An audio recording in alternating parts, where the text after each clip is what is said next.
So, what is the impact of great slides on a presentation that can help you win deals and move minds? Stick around, that's what we're going to explore right now.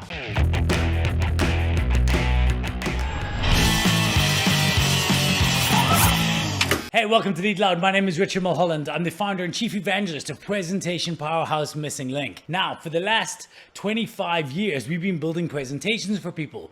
And a big part of building presentations for people is creating the slides they use. But you'll notice today that I'm going naked because I want you to tell me, how big a deal is this? Does this make it a video worth watching or maybe not worth watching? My biggest frustration is that when people come to Missing Link, what they come for is asking for nice, pretty slides. And I don't think that's going to do it. And I want to introduce a metaphor to you right now that I hope will change your mindset around the role that slides play. You see, good slides are an amplifier of whatever it is you're doing. If they're bad slides or a detractor on whatever you're doing. So the one you start with good or you start with bad, good slides will amplify that.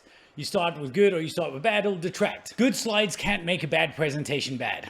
The metaphor I want to explain to you is, imagine going for a meal. If you go to a restaurant, what you really want to have is an incredible meal and great service. In this metaphor, the story, the narrative you're creating, the structure of the meal, the recipe, that is what you're paying for. The service is something you pay extra for when it blows you away. It's a tip. It's a bit at the end. Yes, did it add to your experience? Of course it did. Did it make the entire thing more enjoyable? Absolutely. However, if you go to a great restaurant and you get a phenomenal meal just the best meal ever, but the service is okay, nothing to write home about, but efficient, you'll still go and you'll say, wow, that was the most amazing, macaroni cheese or whatever I've ever had in my life. I don't know, my macaroni cheese. If, however, you go there and you get a very, very mediocre meal, but the service is great, not much chance of going back. That's a problem. That's what you're up against. And that's the same with slides. If the narrative and story structure is good, then good slides can make it better. Now, bear into mind, if you go to a restaurant and you get a really, really nice meal, but the service is subpar, is not good enough, well, then that's a big problem, because then what happens, you've got this amazing meal, but it came out late, the service bad, took ages to get the bill, wasn't a great experience.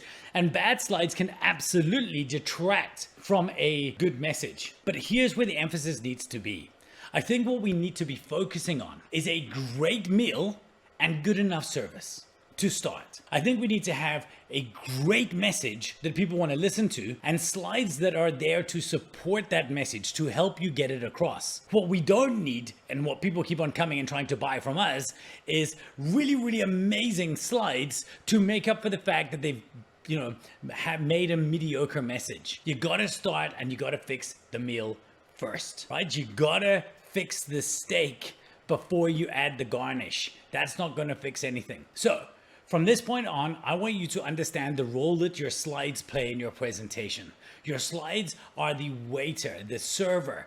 They have the potential to make your experience even better or even worse, but they do not dictate the meal as a whole unless they're really bad. But I have, by the way, seen a really great speaker, Tom Peters, work with really awful slides, and it's still okay. So you can go the one way, but there's never been a case of having a really bad message where good slides have saved them. So that's the priority I want you to have. By all means, make your slides nicer, but that's not going to fix a bad presentation. The main thing you have to focus on is your structure. And that's why our Boredom Slayer series focuses on the idea that you have to write a good presentation before you design it, before you deliver it. Now, every single month we run open groups where people can come in and we actually teach you the art of writing or structuring great presentations. If you want to skip the queue and you do want to get those ideas out before you join the program, well, you can just watch our video series on our action framework. That is the recipe building. That is the meal that you can create.